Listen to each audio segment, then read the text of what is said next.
Hey everybody, Debbie Fowler here, and here's another episode of Hanging with Deb. And today we're in Waco, Texas. More after this.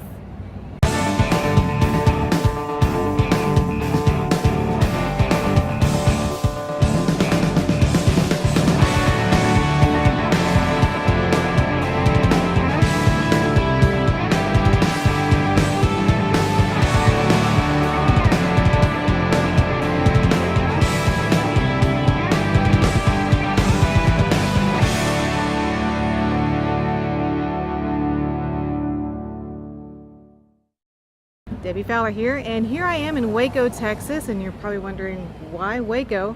Well, this is actually my hometown. Pretty awesome, and I'm going to give you a little bit of a tour of downtown.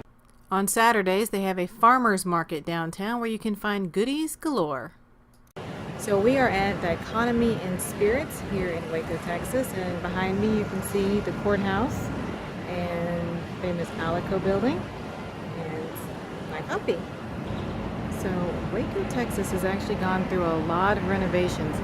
I haven't been here in a while, but they've torn down a lot of the buildings downtown, and they're actually building a lot of businesses. And that's thanks to the television show Fixer Upper. If you're a fan of Chip and Joanna Gaines, they've actually put Waco on the map. So it's actually really a cool thing. And a lot of people actually visit Waco now to go to the silos. So we will be seeing the silos on this trip. If shopping is your thing, I definitely recommend you checking out Spice. It takes up the whole upper level, and it's just a really fun store to check out. What's really fun about downtown is there's a wide variety of restaurants for you to choose from, and recently they've included some food trucks. In 2008, bronze sculptures were erected in front of the suspension bridge to commemorate the bridge's history as a Chisholm Trail crossing. The suspension bridge is legendary because it was completed in 1870 and it was the longest single-span suspension bridge west of the Mississippi at its time. The suspension bridge is the center of all festivals, events, and parties for downtown Waco. The Riverwalk spans approximately 7 miles from Baylor University to Cameron Park. Along the way, you'll find some fishermen trying to catch a bass in the Brazos River. Today, the bridge is between two parks, Indian Springs Park on the west side and Martin Luther King Jr. Park on the east side. A view from City Hall, you can see the tallest building in Waco, which is the Alico building, and the Roosevelt on the left. The Alico building opened in 1909 as the Amicable Life Insurance Company. The Roosevelt opened in 1872 as a hotel, and today they're both office spaces. Now, what makes these two buildings so important is that these are 2 of 3 buildings that survived the 1953 Waco tornado. This F5 tornado blew through downtown Waco and destroyed most of the businesses. Downtown is becoming a cultural arts district, so if you simply enjoy art, you will love the murals on some of the downtown buildings. It's given Waco a sense of culture, so when you visit downtown, take those artsy pictures and post them on your social media. The Hippodrome Theater. It opened in 1914 for vaudeville acts and silent films, and in 2014, it became a full-service dine-in theater with a restaurant and bar that overlooks Austin Avenue.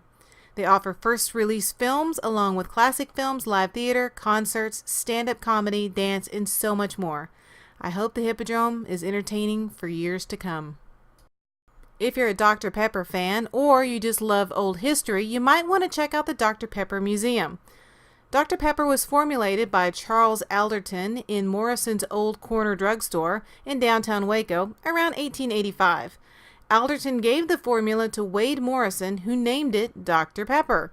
According to the U.S. Patent Office, Dr. Pepper is the oldest soft drink in the United States, now over 125 years old. Now, the amount of Dr. Pepper that's sold each year could wrap around the Earth's equator 8.5 times. What makes Waco popular? Well, right now, Chip and Joanna Gaines and their show, Fixer Upper. And here we are at the Silos. A favorite of locals and tourists alike is the Silos Baking Company. There always seems to be a line around the corner, but it's well worth it because here you can find all sorts of yummy goodness, from cinnamon rolls to cupcakes to cookies. You name it, they have it. The silos were established in the early 1900s by the Brazos Valley Cotton Oil Company.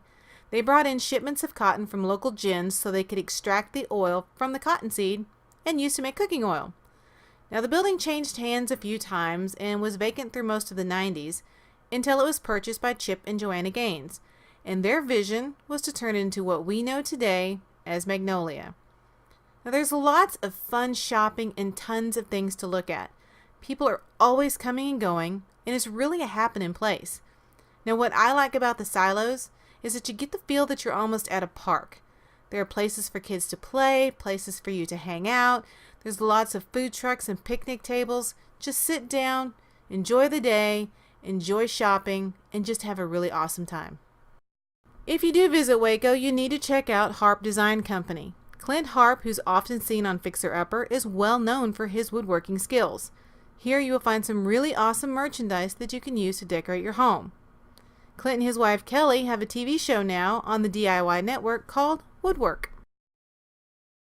Cameron Park is one of the largest parks in Texas with over 20 miles of trails, playgrounds, picnic areas, and is the home of the Cameron Park Zoo. The land was donated to the city of Waco by William Cameron, who was a lumber baron, in 1910, with a stipulation that it remained a park.